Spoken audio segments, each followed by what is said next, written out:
Picture a Tuesday evening in 1958. Nothing special is happening. No holiday, no company coming over, no reason to make an effort at all. And yet the bed is made, the dishes are done before anyone sits down to relax, and dinner already happened. Together, at a table, 20 minutes ago, plates cleared and put away. Nobody had to be told to do any of this. Nobody argued about whose turn it was. It was just Tuesday. That's the part that's easy to miss when we look back at this era. We picture the clothes, the cars, the furniture. What we don't picture is the discipline running quietly underneath all of it. A set of habits so automatic that almost nobody would have called them habits at all. They were just how a day went, and somewhere between then and now, we let almost every single one of them go. Not all at once, not on purpose, one at a time, each one a little easier to skip than the last, until an entire way of running a household had quietly disappeared. Here are 15 of them. Some will surprise you with how well they still work. Start with something as small as a button. A shirt with a missing button today usually means one of two things. It goes to the back of the closet, or it goes in a donation bag.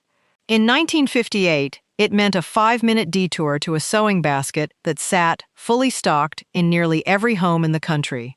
Needles, spools of thread in half a dozen colors, a little pincushion shaped like a tomato. Nobody thought twice about it. And the payoff wasn't just a saved shirt. Clothing bought once lasted years instead of 1 or 2 washes passed when the seams gave out. A closet in 1958 might have held a third of what a closet holds today, and somehow nobody felt like they didn't have enough to wear. Then there was dinner, or more specifically, the plan for dinner. Walk into most kitchens today around 5 in the afternoon, and you'll find someone standing in front of an open fridge, door humming, staring at nothing in particular, trying to figure out what to make. That moment barely existed in 1958. Meals were mapped out days in advance, usually on a small card stuck to the icebox door with a magnet, built around whatever happened to be cheapest at the market that week. It sounds almost bureaucratic when you say it out loud, but it meant almost nothing went to waste. Grocery bills barely moved from month to month, and nobody's dinner decision came down to whatever was fastest at 7 at night. Now picture the money itself, not as numbers on a screen, but as actual paper, sitting in envelopes on a shelf. This was how a lot of households handled a monthly paycheck. One envelope for groceries, one for the electric bill, one set aside and untouched, labeled simply savings. Once an envelope ran empty, that was the end of spending in that category until the next payday. No exceptions, no borrowing from tomorrow to cover today. It's a blunt, almost stubborn system. It's also, and this is the part that tends to surprise people, nearly identical to a budgeting method financial advisors still recommend today, word for word, as if nothing about money management has actually improved in 70 years. We just forgot the version that already worked. Late summer meant something specific in most of these households, and it had nothing to do with vacation.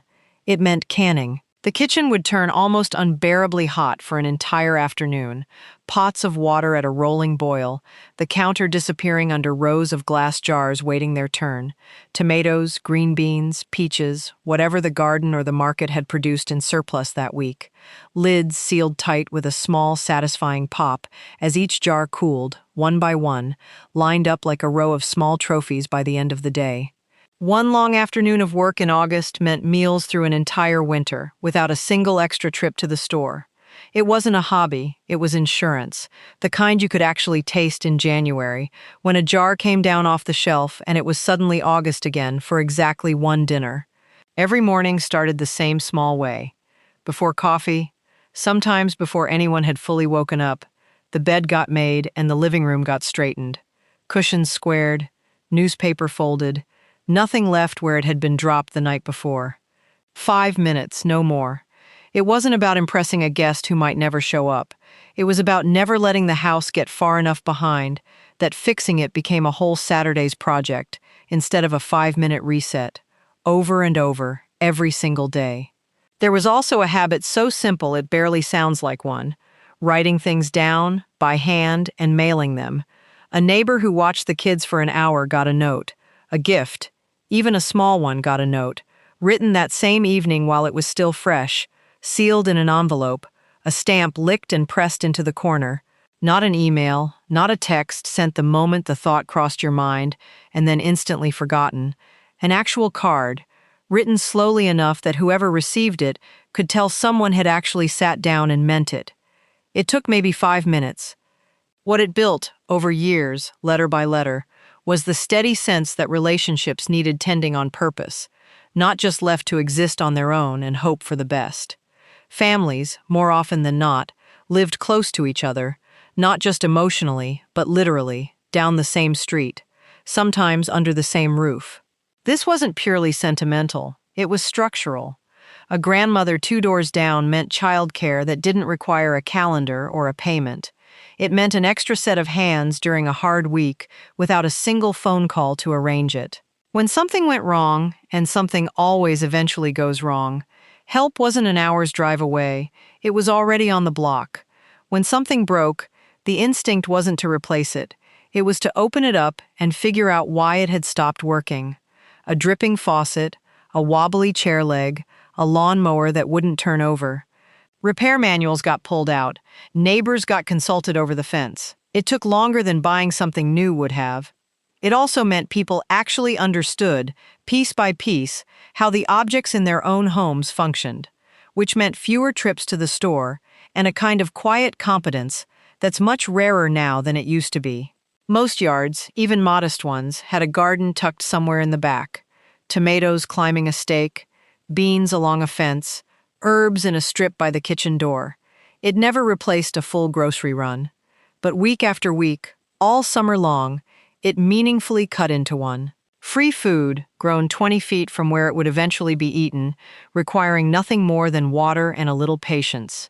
Sunday, specifically, behaved differently from every other day of the week. Stores closed their doors, sometimes by law, sometimes simply by agreement nobody bothered to write down. Work simply stopped, across the board, without exception. Families gathered around a meal that took hours instead of minutes to prepare and eat. A roast in the oven since morning, the smell of it filling the house long before anyone actually sat down. It wasn't laziness. It was a deliberate, built-in pause, 1 full day out of 7, where the to-do list simply didn't apply to anyone, and everybody in the house knew it without being told. It's worth pausing here for a second, because something changed in the middle of all this, and it happened fast. Frozen dinners arrived. Then a television arrived in nearly every living room. Then credit cards arrived, letting anyone buy today and worry about paying for it later. None of these things were bad on their own. Each one was, in its own way, a genuine improvement. But each one also quietly removed a small piece of effort that used to hold a family's day together. And once the effort was gone, so, eventually, was the habit built around it. Nobody sat down and decided to give any of this up. It simply got easier not to do it, one convenience at a time, until an entire rhythm had been replaced by something faster and considerably less connected than what it replaced. Which leads into something that sounds almost quaint to say out loud now. Dinner happened at a table. Together, most nights of the week, not just the special ones, not in front of a television, not eaten standing at a counter, not scattered across 3 different rooms on 3 different schedules, one table, one meal. Everyone present, whether they felt like being present or not. It gave a family a guaranteed 20 minutes of actual conversation every single day, without anyone ever having to schedule it in. Laundry dried on a line, strung between 2 posts in the backyard, instead of tumbling behind a glass door. It took longer, obviously, hours instead of 40 minutes. It also cost nothing beyond the rope itself, and clothes lasted noticeably longer without a machine's heat, wearing down the fibers year after year. On a good sunny day, the sun did the entire job for free, while the rest of the afternoon got spent on something else entirely. Children, even fairly young ones, were handed real responsibilities early. Setting a table without being reminded, washing dishes after dinner, walking 2 blocks alone to deliver something to a neighbor, and coming straight back. This wasn't about squeezing free labor out of an 8-year-old. It was about proving, in small, repeated doses, that a child could be trusted with something that actually mattered, something with a real outcome attached to it. Fail to set the table right, and dinner started late. Forget the errand and someone noticed. That kind of proof, built up one small task at a time, tends to create a sturdier, more durable kind of confidence than simply being handed everything already finished. And then there's the habit that might matter most of all, the one sitting quietly underneath most of the others. People generally waited until they could actually afford something before they bought it. A new couch, a radio, a set of dishes. These got saved sometimes for months at a time, rather than financed on the spot the same afternoon the desire showed up. It meant owning fewer things sooner. It also meant almost nobody was still paying interest on a purchase long after the excitement of buying it had completely worn off, which is a trade a lot of people today would probably take back if they could. None of this is really about the 1950s specifically, or about wanting the decade back exactly as it was, credit card debt and all its modern conveniences left aside. It's about noticing how many of these habits didn't disappear because they stopped working. They disappeared because something faster came along, and we took it, almost without asking what we were actually giving up in the trade. A little patience here, a little effort there, until the trade had quietly added up to something much larger than any single convenience ever promised. Go back to that Tuesday evening for a second. The made bed, the finished dishes, the dinner already eaten together at a table, plates cleared before anyone even thought to turn on a screen. None of it took a miracle. It took about 20 minutes total, spread across an ordinary day, done without complaint because it had simply always been done that way, by people who never once considered it a burden worth writing home about. A few of these are worth trying again this week. You might be surprised how much of it still works exactly the way it used to.